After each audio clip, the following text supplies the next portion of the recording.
Hello, hello, lovely people. Wow, this is my first time. I actually bought a standing desk and just from habit, haven't actually set it up to stand. But today I'm setting it up to stand. And maybe you can notice if you are watching this on video, I do actually add my videos to YouTube nowadays. So if that's your vibe, you can head over and watch it there. Maybe you're already watching it there. Anyway, I'm standing up. I'm interested to hear from you. You can DM me on Instagram or comment actually on the video. That's another option. Or even leave a review on the podcast if you notice the difference, because I feel like more energy. I do like to move, and often if you watch the videos, you'll see I move my hands loads, but now I get to move my whole body. Hence the weird sing-song tone. Anyway, enough of that, just me celebrating my new standing desk and actually using it, which is such a funny example of so much that we speak about on this podcast, which is like, I wanted the stand-up desk, I got the stand-up desk, and then I still sat down. So often we want to produce or change something, and we completely discount that part of our brain is never going to want to change that thing. And I like to use sometimes these like silly, funny examples that everyone can relate to instead of like the serious, heavy ones around our work. And because it just adds a lightness to it. It's easy to not judge it. And we all have these small examples. We don't have to make it mean anything about us, except that we have human brains that have evolved to keep us safe. So anyway, here I am from my standing desk, standing tall and embracing the change that I wanted to create. So that's just a little bit of me riffing at the beginning, but we are here to talk today about cluttered to-do lists. So if you are a to-do list hoarder, hello, I see you, I was you. And a to-do list hoarder is really someone who keeps things on their to-do list for days, weeks, months, years. No shame, no shade if this is you. I was the ultimate to-do list hoarder, clothes hoarder, planner hoarder, or journal hoarder.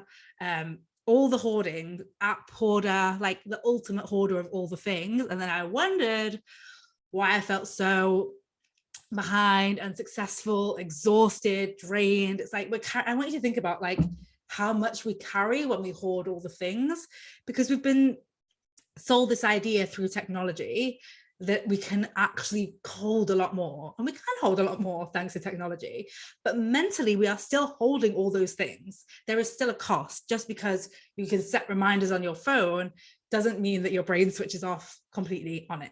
So today we're talking about cluttered to-do lists, which is those to-do lists which have way too much on and way too much to do, and recycled to-do list items from days, weeks, months, years ago, that we are probably never going to get around to, just like our cluttered closets with the clothes that are in there that we're saving for one day, but we've been saving for that one day for like 3 years.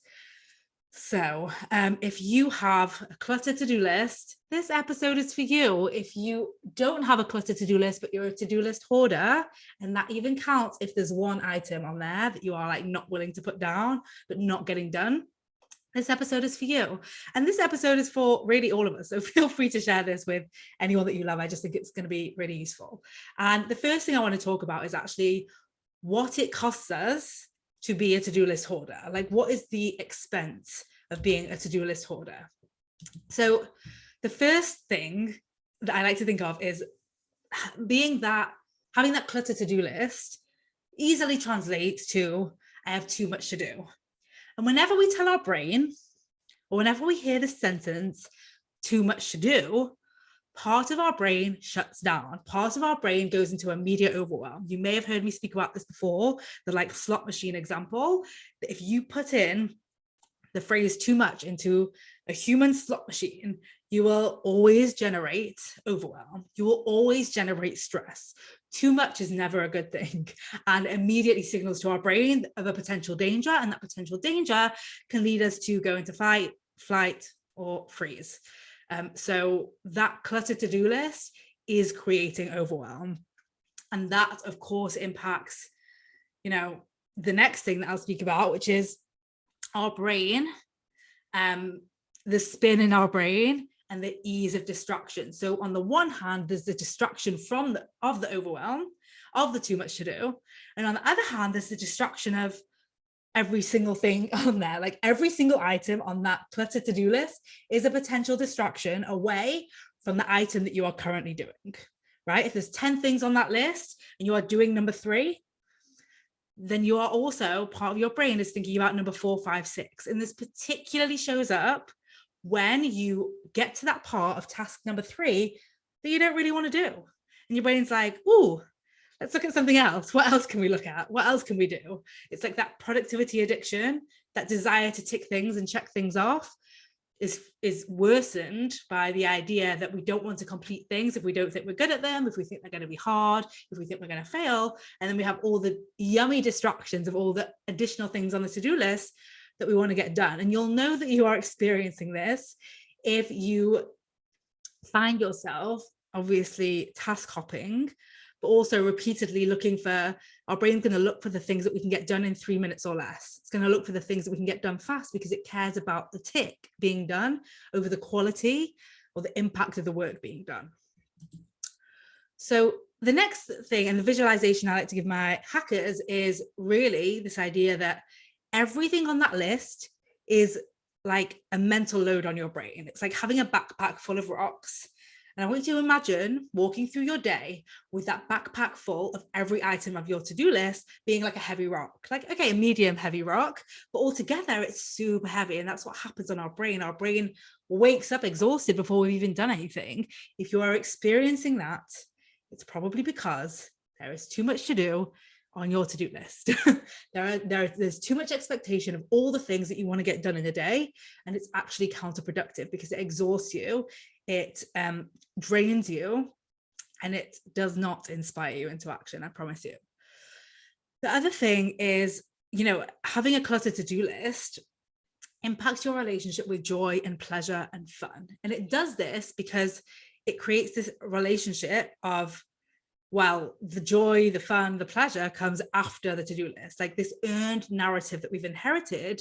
And then imagine having too much to do, having a super long cluttered to-do list, and living in a world, in the narrative, where you've been taught and told that the to-do list, the work has to be done before you have the fun.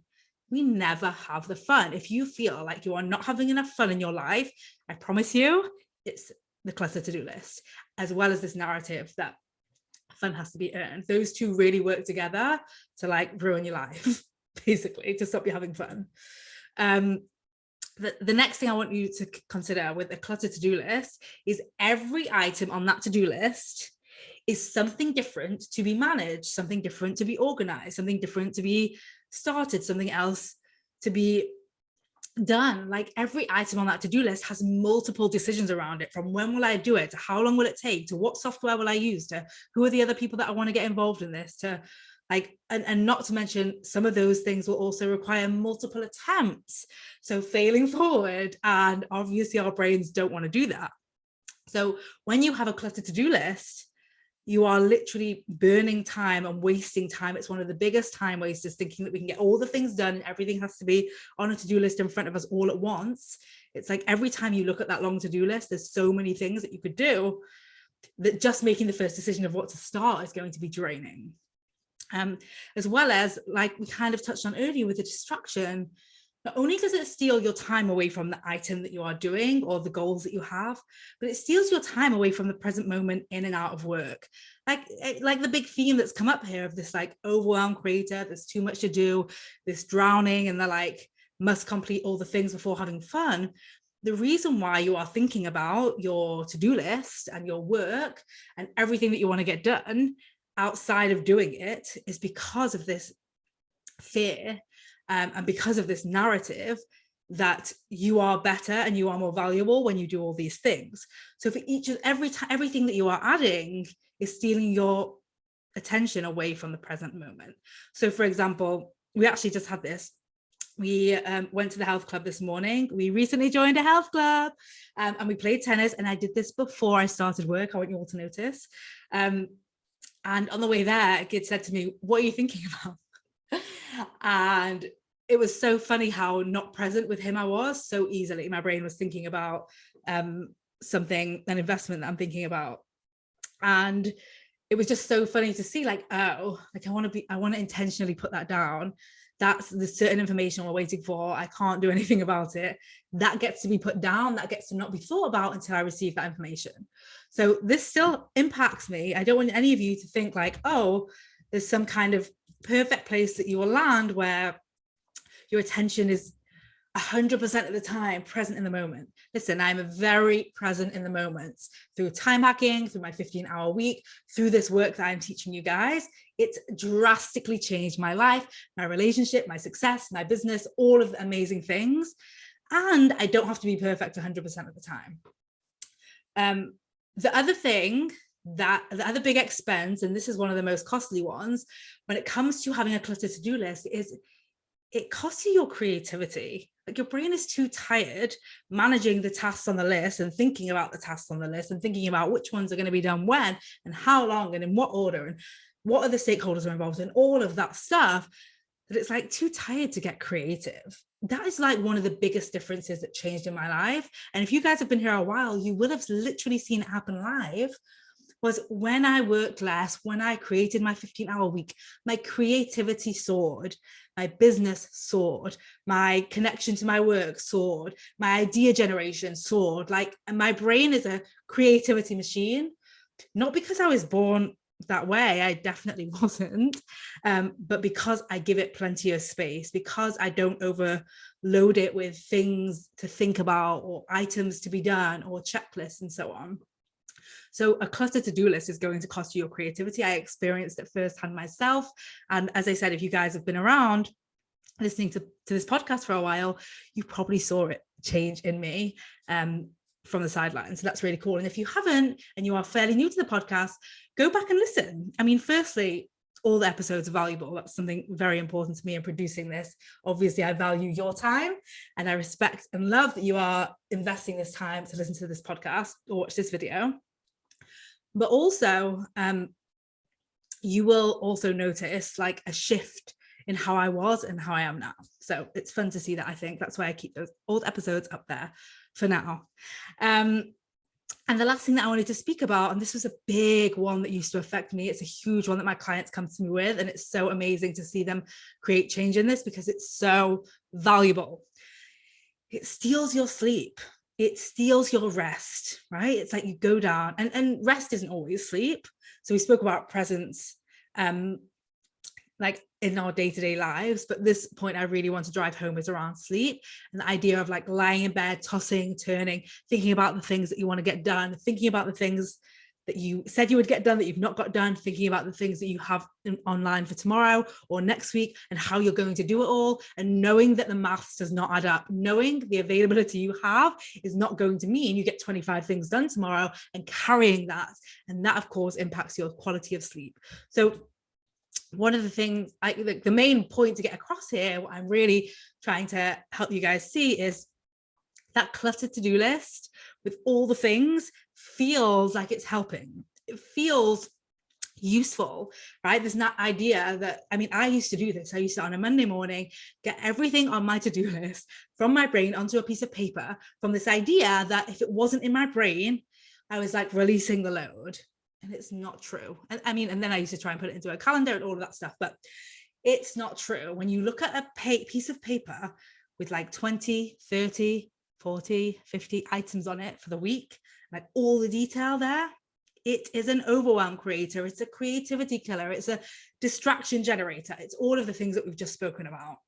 So instead, we want to be thinking more about doing less by decluttering that list. And I wanted to offer you something very simple to do this, because sometimes I know you guys, I know my people, you are smart, ambitious, you want to take what I'm teaching and apply it and implement it, but you also have brains like my brain, which wants to do it all at once. And so like, okay, I'm going to get rid of everything and just pick one thing every day. That's great. But I would actually start with the reverse, and I would eliminate one item of your to-do list every day this week. Like one thing, like whatever, however you work, if you like, you know, think about your day today and you're looking at what you're going to do, delete one thing, delete one thing, even when there's resistance, even when there's drama. I mean, the truth is most of us aren't getting all the things we want to in a day done. So you either end the day feeling dissatisfied and frustrated and behind because you didn't get it done, or you decide ahead of time not to get it done. And special shout out to those of you that delete the thing that's been on there for more than 2 weeks. Here's my view on that. If you've got things on there for longer than 2 weeks, they can't be that important. We don't forget to feed our kids, right? I always think about this. No matter how much we have going on, there are certain things that get done no matter what. Those are the important things required for survival. Now, part of our brain thinks everything is urgent and everything is required for survival because it's just not caught up with like our modern day world and modern day comfort. For example, it may be one of those things is like to do a food job and then to make dinner. But actually nowadays you can't order food if you need to. If you literally don't have time, there's this app and in 3 minutes you can order food and it will be delivered to you without you needing to do anything. Now, I'm not saying you want to do that all the time. It's just like a very obvious example of like, I must do this versus I actually don't have to and I mustn't, whatever the language is there. So I just wanted to share this with you, my to-do list hoarders, including past Vicky, that if you feel like your to-do list needs a to-do list, just know that what's available, everything you want to achieve, you actually get closer to it by deleting items off that to-do list. I know it sounds counterproductive. I know it sounds counterintuitive. My clients, I mean, there's nothing more that I love than when they're like, oh my God, you are right, it worked. I actually am achieving more and I'm doing less. That's the name of the game. We are so overcluttered and so busy in this world that the answer is actually doing less. So like I said, just pick one thing every day to not do. And I mean, share it with me. If you're on social media, on Instagram, or you're on YouTube now, comment below and let me know the first thing that you're going to delete off your to-do list. I will celebrate you. You will celebrate you. Let's create change today. All right. Thank you so much for listening. And actually, I will add, if you do love this podcast, I've not asked for a while. I did mention it at the beginning. I would love to get a review from you.